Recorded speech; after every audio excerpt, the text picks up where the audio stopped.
good to have you on Daybreak on Rise News. Time for the press preview. A first look at what's on the front pages as they arrive. We'll start with this day, and it's leading with the biggest. President Buhari says citizens who contribute to national development deserve to be appreciated. And those are pictures of some elite Nigerians, if I do call them that, who've been conferred with some honors. Of course, the first picture is the chairman of Arise News Vista Group, Prince Nduka Waiwena, who's now commander of the Order of the Niger. I hope I got that right. And others include Dr. Ngozi Okonjo-Iweala, who's now a Grand Commander of the Order of the Niger, and some other awardees. Well, other top headlines: floods, 500 confirmed dead, 45,000 houses destroyed, 70,000 hectares of farmland submerged nationwide. Federal government issues Lagos approval letter on proposed Lekki International Airport. And we'll take a look at the headlines in the Punch newspaper this morning. ASU awaits Buhari on no work, no pay host neck meeting, and that you find in page 25 in the Punch this morning. Federal government eyes $100 billion for SDGs, pledges business reforms. Also that you can find on page 39 in the Punch.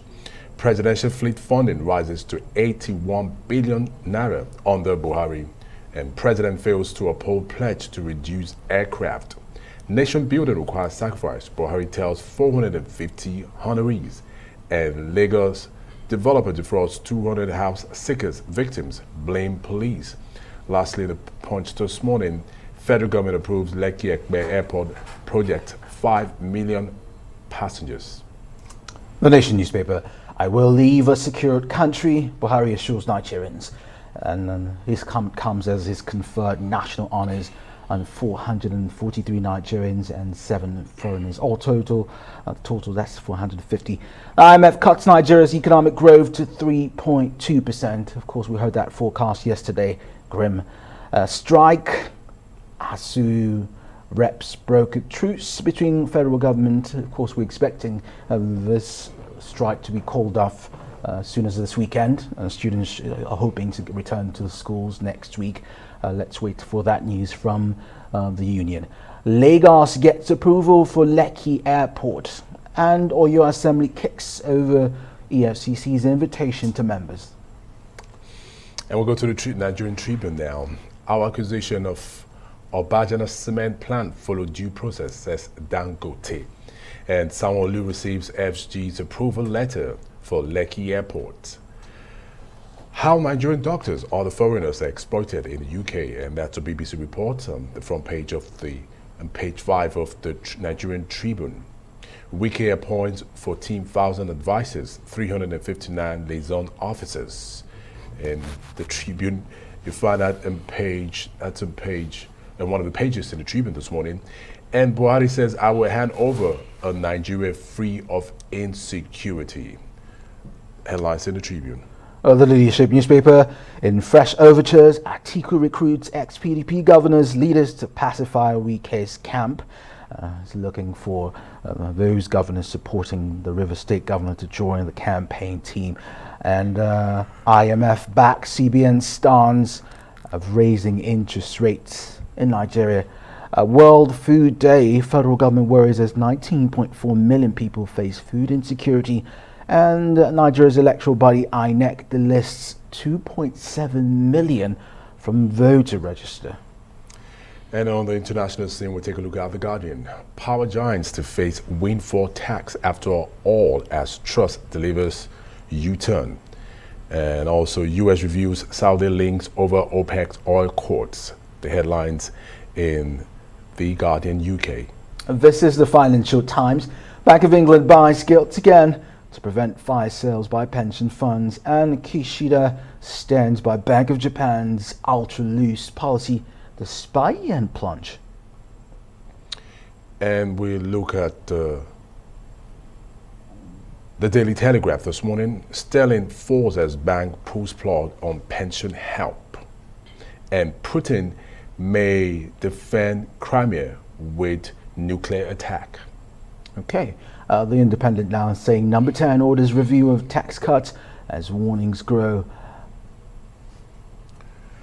And then we'll take a look at the I paper. Let's take a look at the I paper. The headlines making the news in the I paper this morning. Trust bids to silence rebels with cap on energy profits. And for the press preview, let's bring in Emmanuel Bello. Good morning, Emmanuel. Front page of this day, Buhari: citizens who contribute to national development deserve to be appreciated. 450 people received their honours yesterday, Emmanuel. Congratulations to all of them, including our chairman. Yes, I was actually looking out to see if I would see your name, Kenneth, and that of I'm not there yet, so I wouldn't say give me an award. All right, so but yes, and Benny Aktu, I hope next year you make the list. But why not? This day got two very lustrous, newspaper people. Chris was there, our own Chris, and then of course our chairman. And it's like the president say, it's a way of recognizing those who have done something, who have contributed. And when you look at all the honorees, you can point to one thing or the other that they've done that's made them, taking this honor. Though some people have questioned some people on the list. There were, Kenneth, I don't know if you followed the socials yesterday on the Tenny situation. And a lot of people talking about it, Tenny, the musician, and how she approached the awards. But beyond that, most of the other awardees were really, the honorees were really happy with the promotion. This is their moment in the sun, and it's, they felt recognized. Earlier on the network here, I saw some of them talking about it. They all of worry. You see royalty. You see young people. I think one of the distinct thing about this year list is the recognition for is bipartisan in nature. It's people from every party. It's people from all walks of life. Entertainment too was recognized. And then of course our profession, journalism, was also giving a lot of recognition. You have Baba Dantier, you have our friend Femi Adesina, and of course our chairman too, who's done a lot. I mean, if you have a network such as this, if you don't get an award, Kenneth, I wonder what else you will get. But beyond that, the works is done over the years in journalism, in this day brand, and of course Arise, the best network, arguably. So. And you have other people who, for whatever they've done, whether it's as little as the lady who returned those monies at the airport, as small as that, or the man who saved the imam who protected 300 Christians during a crisis. A very great example of, integrity, of humanity, of the fact that even in the midst of all the chaos, in the midst of all the dark stories and the hardship and the dangerous kind of narrative around, you still have great people, good people who are reaching out to their neighbors, who are doing great works, who are actually showing that, look, humanity still exists. So it's a good award, and it's not just awarding the big things that people are doing, but also the small things that you think someone was not watching, and then you get an award. I think that is the spirit of this year's event, beyond the other issues that were raised about some of the honorees who some people think they were not deserving. But it takes those human acts of kindness, those great efforts by even those who are starting new businesses, like the CEO of Flutterwave and all of that. So those are the sort of things. So we are reinforcing creativity, you are reinforcing integrity, you are reinforcing humanity with awards like this. And I think that's the import of the event beyond even the awards themselves. All right, let's come to politics now. Atiku recruiting the ex-PDP governors and leaders to pacify Wike's camp, and I think based on that, some of its campaign rallies in Zamfara and Kebbi have been postponed. Now, internal dynamics and problem within the party, there's a normalization of that. Now, Niger is one of the spearhead parties, gearing towards the 2023 election, and all still doesn't seem well within the House. A House divided itself cannot stand. Yes, Benny, and I think in recognition of that, the presidential candidate is still very much, even in this last minute, so to speak, of the campaign. Yeah, they had a good outing in Uyo, of course, but these other lingering issues, the Wike crisis, the Wike issue is still there, and I think leadership led with that story. I'm looking at the efforts, the campaign is making to rein in Wike. Still saying, look, in spite of the success we seem to be recording, in spite of the grand crowd, the grand occasions, and the fact that we've got our presidential council ready, we still need you in the team. So it's all part of what Atiku keeps saying. He says he's the candidate to unify the country. So I guess he has to start with the campaign first, because a government is just a reflection of the campaign, or rather, a campaign is actually a signpost to how you are going to run your country. Your government or your leadership can be bigger or better than your campaign. So the way you run your campaign is the way you run the country, and he wants a campaign that is carrying everybody along. He wants everybody in the team. So that gives the impression of a team player or somebody who is still reaching out, trying to make peace, trying to mend fences with opponents.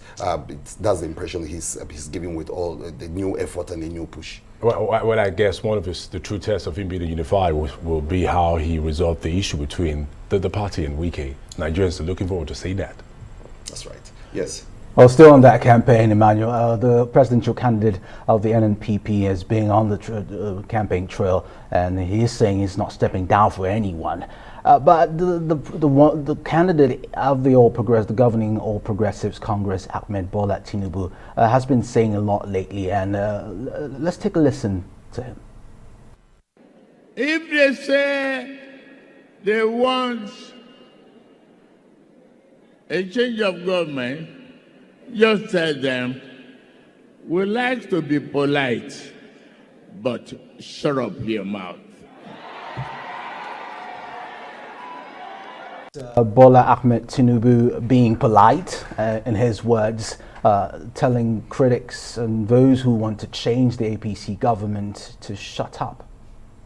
Yeah, well, Kenneth, that wasn't really very polite, but there he is saying those things. Of course, I mean, he's setting the tone now for the campaign, his own campaign, and a lot of people have not seen him. I think his campaign was saying that he would choose and pick the kind of occasion he will attend, and this is one that he attended, speaking to those women, the women of the party who came out yesterday, and they were really, excited in welcoming him. But then he had to say all the things, and that's just one of the things he said. He said quite a lot of things, and he was very harsh in his language. Some people will say that too harsh for a man that he needs to do a lot to convince Nigerians that this last 8 years or this last years are worth repeating, because this campaign is going to be about records. And sadly, the APC finds itself against the other opponents on the issue of records, and he tried to burnish the image of the President Buhari in that speech. He said, look, Buhari has done his best. He said people shouldn't forget that we were in a very bad place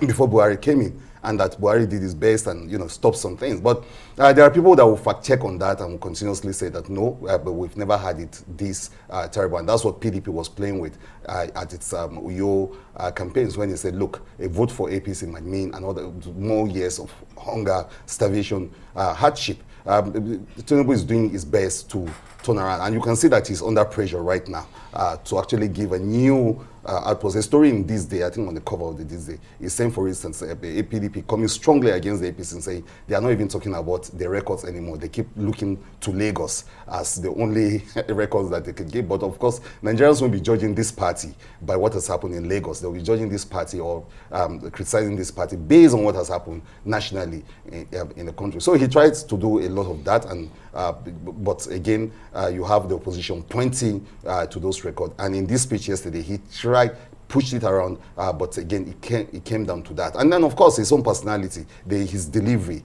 People still want to check him. On the socials yesterday, you saw a lot of comments following the YouTube, reporting of it. You see a lot of people commenting, not even as worried about what he's saying now. Kenneth, like you say, he said, shut up. People were looking at his body language, the way his delivery, and they were fact-checking on that. They were saying, is this the kind of person that can actually do the job? But he tried, he's trying to energize his base, and he's telling them that, look, it's not, people are forgetting that, look, this government did very well.